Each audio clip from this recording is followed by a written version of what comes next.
Good morning, everyone. Welcome to your counseling class.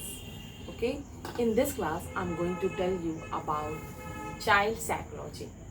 Child psychology. It's a very important subject for the parents. इसे जानना हर parents के लिए ज़रूरी है क्योंकि इसे जाने बगैर आप अपने बच्चे की साइकोलॉजी अच्छे से समझ नहीं सकते। आप नहीं समझ पाओगे कि बच्चे का बिहेवियर क्यों है, कैसा है।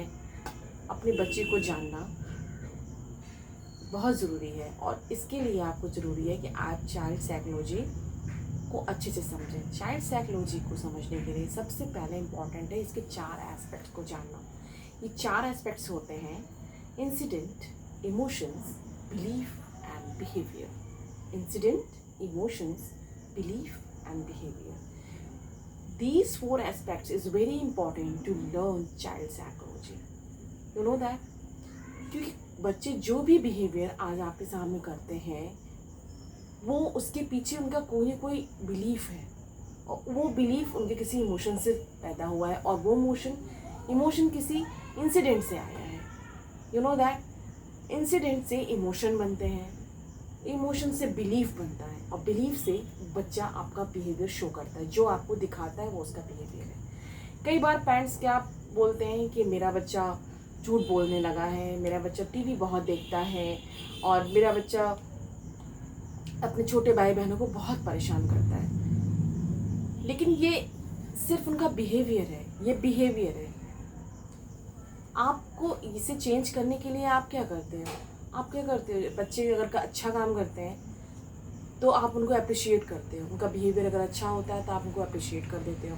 अगर वो बिहेवियर ख़राब है तो आप उसे रोकने की कोशिश करते हो, टोकने की कोशिश करते हो। इन सब चीज़ों से क्या होता है, बच्चे का बिहेवियर थोड़ी देर के लिए चेंज होता है, लॉन्ग टर्म के लिए चेंज नहीं होता। 2 दिन के लिए ठीक रहेगा, कुछ दिनों के लिए ठीक रहेगा, फिर बच्चा आपका वही चीज़ें करने लगेगा जो उसके बिहेवियर में थी, पहले से थी, क्योंकि उसका बिहेवियर थोड़ी देर के लिए चेंज हुआ है। ओके, उसका बिहेवियर थोड़ी देर के लिए चेंज हुआ है। उसके पीछे जो उसकी बिलीफ है, जो उसके इमोशंस हैं, वो चेंज नहीं हुए और आपको वही चेंज करना है। अगर आपको बच्चे के बारे में अच्छे से पता नहीं होगा, उनके बिहेवियर के बारे में अगर अच्छे से नहीं पता होगा तो आप बच्चे को में इम्प्रूवमेंट नहीं ला सकते। फ्रेंड्स, क्या होता है, क्या करते हैं कि बच्चों के अच्छे बिहेवियर को अप्रिशिएट करते हैं, बुरे को काटने की कोशिश करते हैं। लेकिन कभी आपने ये सोचा है कि उनका बुरा बिहेवियर क्यों है? क्या आपके आसपास तो कुछ ऐसा नहीं हो रहा जिसकी वजह से उनके इमोशंस और बिलीफ ऐसे बने हुए हैं जो उनके बिहेवियर को शो कर रहे हैं? आपको इन चीज़ों को अच्छे से समझना चाहिए। मैं पेरेंट्स से रिक्वेस्ट करती हूँ कि वो इन चीज़ों को अच्छे से समझें। बच्चा जो बिहेवियर शो करता है वो उनके उनके फीलिंग्स होती हैं, उनकी बिलीफ में वो चीज़ें बसी होती हैं जिसे आपको सुधारना है। मैं आपको इससे रिलेटेड एक स्टोरी आपको सुनाना चाहती हूँ जो आपको शायद हेल्प करे ये जानने के लिए कि इमोशंस कितना इम्पॉर्टेंट है। बच्चों की इमोशन से आपको अपने आप को रिलेट करना, आपको ज़रूरी है कि आप बच्चों से कि इमोशनली टच हो। जब तक आप बच्चों से इमोशनली टच नहीं होगे तब तक आप उन्हें नहीं समझ सकते। एक कहानी है एक बच्चे की जिसका नाम है रेमो। रेमो जो है वो बहुत टीवी देखता है। उसके एग्ज़ाम्स आने वाले हैं, वो बहुत टीवी देख रहा है। उसकी मम्मा के मना करने पे भी वो टीवी देखना बंद नहीं करता और नतीजा क्या होता है, उनकी मदर टीवी बंद करने के लिए टीवी की वायर्स को कट कर देती हैं, जिससे वो समझती हैं कि वो बच्चे को रोक लेंगे टीवी देखने से। ठीक है, बच्चे वायर कट हो जाता है, टीवी बंद हो जाता है। रेमो कुछ दिनों के लिए पढ़ाई पे भी ध्यान देने लगता है। उनकी मदर को बहुत अच्छा लगता है कि चलो मैंने जंग जीत ली, मैंने अपने बच्चे का बिहेवियर चेंज कर दिया, उसे टीवी देखने से रोक लिया। बट यहाँ पर क्या है, बच्चे का बिहेवियर चेंज नहीं हुआ है, ये शॉर्ट टर्म चेंजेस है। बच्चा अपने टीवी देखने की जो उसकी बिलीफ है उसे पूरा करने के लिए वो एक दूसरा रास्ता निकालता है। वो अपनी मदर से कहता है कि मैं मैथ्स में कमज़ोर हूँ और मेरा जो फ्रेंड है वो मुझसे बेटर है, तो मैं उसके घर जाके मैथ्स उससे पढ़ना चाहता हूँ। और ऐसा करने के लिए उनकी मदर उन्हें अलाउ कर देती है। तो वो टीवी देखने के लिए अपने फ्रेंड्स के घर चला जाता है। रीज़न तो टीवी देखना होता है और उसने आपसे बहाना बनाया कि उसे मैथ्स पढ़ना है। ये सिलसिला कंटिन्यूस चलता रहता है। सडनली उनकी मदर को ये एहसास होता है कि कहीं वो वहाँ भी जाके टीवी तो नहीं देखता।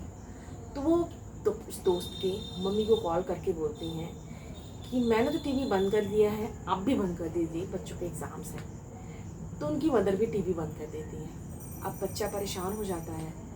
वो कुछ दिनों के लिए वहाँ फिर उसका बिहेवियर चेंज होता है, लेकिन उसकी बिलीफ नहीं चेंज होती, क्योंकि जहाँ पर हम बच्चों पे पाबंदी लगाने लगते हैं वहाँ से हम उसके इमोशन से दूर चले जाते हैं, इमोशंस को टच नहीं कर पाते। प्रॉब्लम क्या होती है, अब बच्चा नया रास्ता ढूंढता है टीवी देखने का। अब स्कूल से दोस्त के घर से और अपने घर के आने के बीच में एक पान की दुकान पड़ती है जहाँ पर टीवी चलता है। अब बच्चा रोज़ जाते समय और आते समय वहाँ रुक कर उसमें अपने फेवरेट चैनल यानी कि क्रिकेट या जो भी वो पसंद करता है वो खड़ा होकर देखना शुरू करता है। और ये रोज़ 2 दिन 3 दिन ऐसा होता है।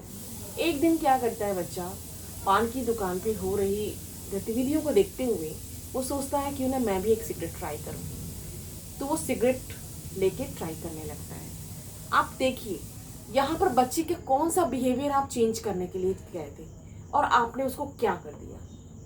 आप क्या कर दिया, सडनली उनके फादर ने उनको देख लिया और वो घर ले आए।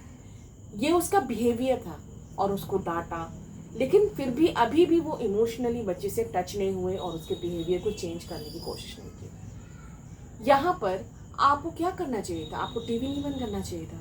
यहाँ पर उनकी मदर को बच्चे को इमोशनली टच करना चाहिए था, उसकी बिलीफ को बदलना चाहिए, जो टीवी देखने की बिलीफ है उसको बदलना चाहिए था। तब ये ऐसा होता कि घर में टीवी भी होता, चलता भी, तब भी आपका बच्चा टीवी नहीं देख रहा होता। ये चीज़ें बहुत इम्पॉर्टेंट है कि आप अपने बच्चे को इमोशनली टच करो। जितना जल्दी आप अपने बच्चों की इमोशन से टच करोगे, उसकी बिलीफ को चेंज करोगे, उतना जल्दी आपका बिहेवियर चेंज होगा, आपका बच्चा इम्प्रूव करेगा। तो बिहेवियर चेंज बहुत ज़रूरी है। अगर बच्चा ज़िद्दी है, बैक आंसरिंग करता है, बात नहीं सुनता, तो उसके ये इम्पॉर्टेंट है कि आप पहले बच्चे की इमोशन को टच करो, उसकी बिलीफ को बदलो और देन उसके बिहेवियर को बदलो। I hope in this class you will learn how to handle your child and change their behavior. Okay?